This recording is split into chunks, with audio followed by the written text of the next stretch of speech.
தோழர்களுக்கு வணக்கம். எங்கள் மாமாவை பற்றி பேச என்னை கூப்பிட்டதில் ரொம்ப சந்தோஷம். அவர் எனக்கு மட்டும் மாமா இல்லை, ஆர்எஸ்எஸ்க்கும் மாமா, பிஜேபிக்கும் மாமா. மாமானா தப்ப எடுத்துக்கூடாது. மாண்புமிகு மானமிகு அதை நான் சொல்ல, சின்ன மாமா சொன்னான். இவனுக்கு இதே வேலை. இந்த தலைப்பில் எனக்கு பிரச்சனை இருக்குது. என்னென்னா, பெண்களின் மாண்பை காத்த மேதகவும் பாலியல் குற்றவாளி சீமானும். இப்போ மட்டும் யாராவது புலிகள் இருக்கணும். எப்படி நீங்கள் மேதகு இவங்க கூட ஒப்பிட்டு தலைப்பு வச்சு நம்ம தொத்தி அடிச்சிருப்பாங்க. ஒரு என்னென்ன கேட்டால் இப்போ நான் என்கிட்ட ஒருத்தர் கமெண்ட்டில் வரான், என்ன பாலியல் குற்றவாளின்ட்டீங்க? அவர் என்ன பாலியல் குற்றம் பண்ணார்? அவர் ஈழத்தில் போய் உங்களுக்காக போராடுறது தப்பா? உண்மையாக கமெண்ட் போகிறான், போஸ்ட் போட்டோடனே. உங்கள் அண்ணன் ஈழத்துக்கு போனால் 5 நிமிஷம் இருந்தான், 10 நிமிஷம் இருந்தான், 7 நாள் இருந்தான், 7 மாதம் 7 வருஷம் எப்படியே இருந்தான். எப்படி போனான்? பிஜேபி கூட்டு போனாங்களா?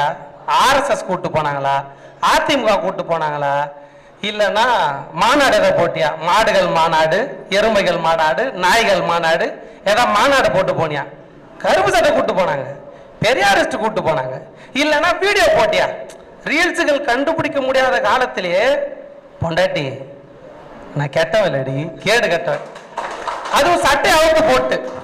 நான் கேட்குறேன், நாம் தமிழர் தம்பிங்கிட்ட கேட்குறேன், அந்த காலத்தில் சட்டையை அவுத்து போட்டு அவன் ஏன் வீடியோ எடுத்தான்?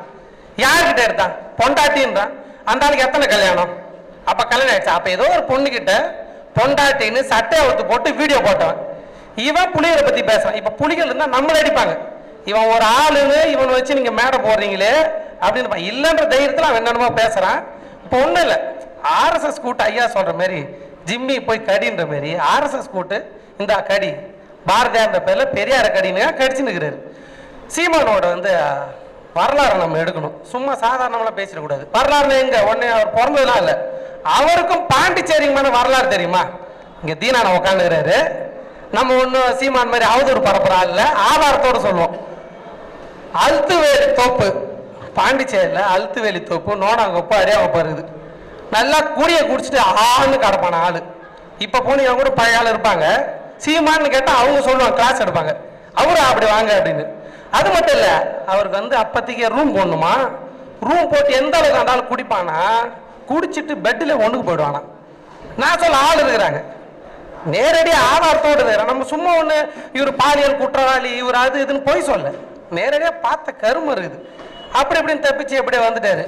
சரி, நீங்கள் என்ன தைரியமாக குற்றவாளின்றீங்க? குற்றம் என்ன பண்ணாரு? குற்றம் பண்ணாதான் ஏன் மன்னிப்பு கேட்டார்? 41 பேர் இறந்ததுல யாருக்கு லாபம் இல்லையோ, சீமானுக்கு பெரிய லாபம். அந்த நேரத்தில் ஒரு மன்னிப்பு கேட்டாரு வாழ்க்கைக்கு.